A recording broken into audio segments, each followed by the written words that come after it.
Cindy Bruna était tellement sublime pour son mariage et ses robes, s'il vous plaît. Ça, c'était sa robe pour la mairie et je trouve que c'est tellement le choix parfait. J'ai toujours trouvé que pour la mairie, c'était pas la peine d'en faire trop, surtout si t'as le mariage religieux à côté. Et là, sa robe, elle est en toute simplicité, ça fait limite tailleur et c'est une robe signée Balmain.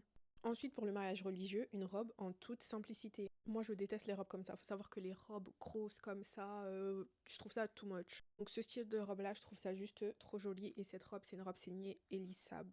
Et le détail au niveau du buste, je trouve ça super joli. Ça fait chic. Et le minimalisme au niveau des accessoires, on retrouve juste un gros collier en diamant. Je pense que c'était diamant. Et la mise en beauté, pareil, simple. Et cette robe, c'était juste ma robe préférée de toutes les robes qu'elle a portées. Et c'était sa robe pour le mariage coutumier. Le détail des perles, la matière, le pagne, enfin tout était beau. Et ce qui est encore plus mignon, c'est que même son mari, il a eu droit à sa tenue mariage coutumier, juste les détails de la robe. Et cette robe, elle est signée Ibrahim Fernandez Couture. Bien sûr, qui dit mariage dit soirée, et ça, c'était sa robe de soirée pour son mariage. Et c'est aussi une robe signée Elisab, et elle est trop belle, sa robe aussi, elle est mignonne, elle est belle. Je trouve que pour la robe de soirée, pareil, c'est pas la peine d'aller prendre une longue robe. T'es censé être à l'aise pour danser durant la soirée, donc c'est censé être plus simple et plus pratique.